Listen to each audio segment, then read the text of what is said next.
What's up guys, JV2017 here, and today we're looking at the achievements for Fallout 4's first DLC. Several days ago, the Steam page for Automatron linked what we can assume are all 5 achievements for the DLC. While we only have very brief descriptions for these achievements, they give us an idea of how much content we can expect and some of the important things that we'll be doing in Automatron. We also have the little achievement pictures that gives us some room to discuss what might be going on in the DLC as well. Before we begin, I was lucky enough to appear on MrMatty's Ham Radio Fallout podcast again this past weekend, so I've left a link to the podcast in the description below if you all are interested. The first achievement we're looking at is called Robot Hunter, and the description is simply unlock 10 robot mods. So I think this gives us some insight into how the robot companion customization is going to work, and just by reading this description, now we know that we'll need to unlock these robot mods in some form or fashion. As we can see, the picture shows the Vault Boy with a magnifying glass looking at a Protectron arm on the ground, and judging solely off of that, we could assume that we need to seek out different robot parts, and that will unlock the robot mods. That's the method that we go about, for doing that. On the other hand, this picture may not actually represent what we'll be doing. Of course, we'll need to find the mods some way, but it could be in the form of blueprints or new magazines that Bethesda, has scattered and placed about the Commonwealth. Maybe the robots that we kill will have robot mods equipped, and whenever we come across a new one, we'll unlock it automatically. We don't know the exact method for this, but they have said in the official description for Automatron that we're going to have to hunt down and harvest robots for their parts. So if I were a betting man, I would say yes. Once we find a new robot part, that'll unlock a mod option for our customization. It's also easy to look at the number 10 and make a lot of assumptions on how many total robot mods there might be. Is 10 the maximum and this achievement is for finding all of them? Or is this just a stepping stone achievement for getting your foot into the door in Automatron and there's really like 100 total robot mods? Bethesda's official description for the DLC again says choose from hundreds of mods when referring to mixing limbs, abilities, certain things with your robots. So I'm betting on the fact that this is a handout achievement that everyone will get for playing Automatron. There's going to be a ton of mods that we're actually going to be able to play around with. Next, we have the most toys. That's the name of the achievement, and the description is build 10 robot mods. So we already knew we were going to be making our own robot companions in this DLC, and that was going to require building them. That's just kind of common sense. And in my original speculation video for Automatron, I said that we should probably expect that customizing our robot companions would require materials like aluminum, circuitry, steel, and on and on. And I think that's still how it'll work. And looking at the picture, we can see the Vault Boy on a terminal and 3 robot silhouettes behind him.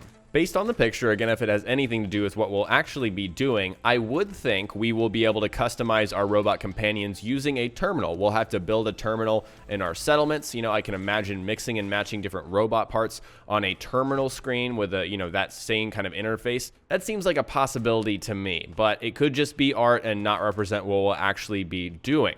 I think it's entirely possible that we'll just have a workbench or a robot station, just like the power armor station, where we can see our Soul Survivor actually adding on and removing parts with a blowtorch or something as we customize our robots. That would be really cool. It's really cool to see your Soul Survivor already in the game messing around with the power armor. I could see a similar kind of system, mechanic in the game with Automatron. One final note on this achievement, you can see the robots in the background are an Assaultron, a Sentry Bot, and then the closest one is a Mr. Handy body and head matched with what looks like Protectron legs. And I think this gives us a really brief look at the interesting customization possibilities that we should have.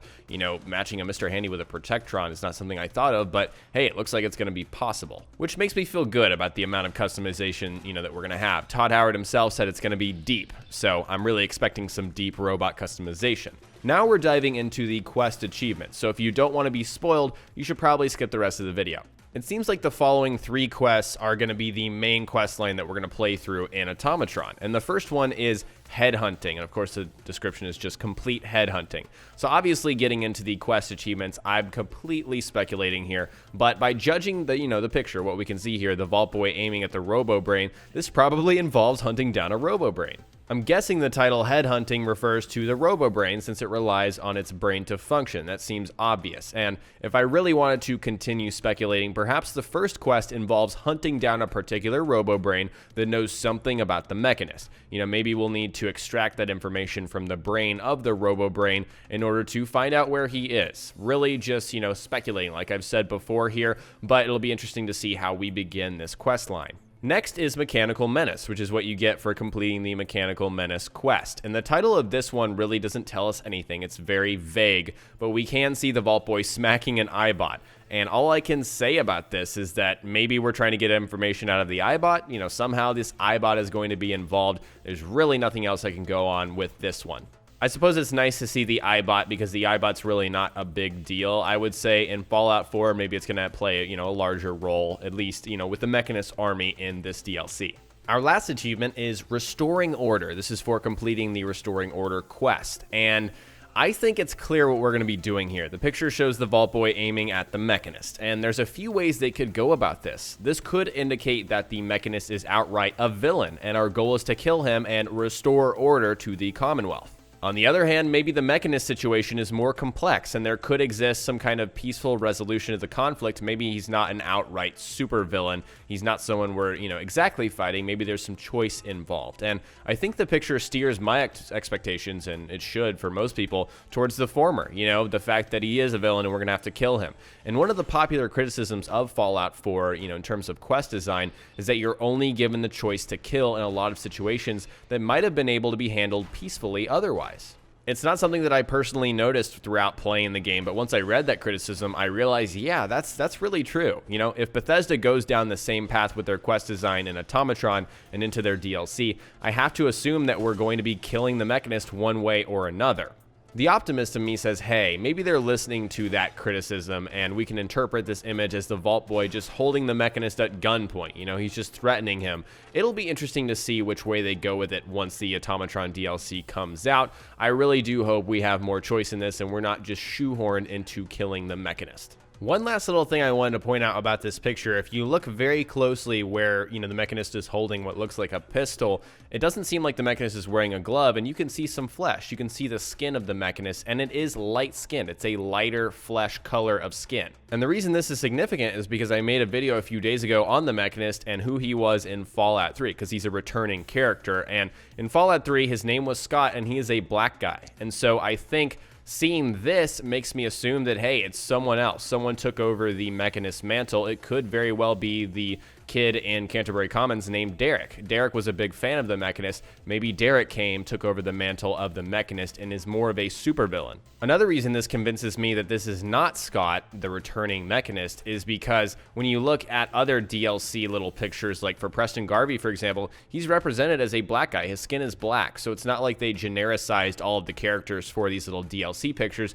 They are deliberate. They actually are supposed to represent in skin color who they're talking about. And so I think the fact that the Mechanist's hand looks white in this picture makes me think that it's a light-skinned colored person as the Mechanist. Anyways, I can't wait to see, what the identity of the Mechanist is going to be. It's going to be very interesting. So I'd like to hear from you guys. What are your thoughts on these achievements after, listening to my, interpretation, my speculation? And also, do you think we'll have a choice with the Mechanist? Do you think it's going to be a very narrow choice? We're going to have to kill this guy because he's a supervillain? Or do you think Bethesda will listen to us and give us more of a choice? Let me know what you think. Share all of that in the comments section below. Alright guys, today we looked at the leaked Automatron DLC achievements for Fallout 4, and next time we will cover more Fallout on my channel, so stay tuned for Fallout 4 tips and tricks videos. If you learned something new, remember to hit that like button, I would really appreciate it, and don't forget to subscribe for more DLC coverage, build guides, and general tips and tricks videos. Talk to you guys next time. Peace.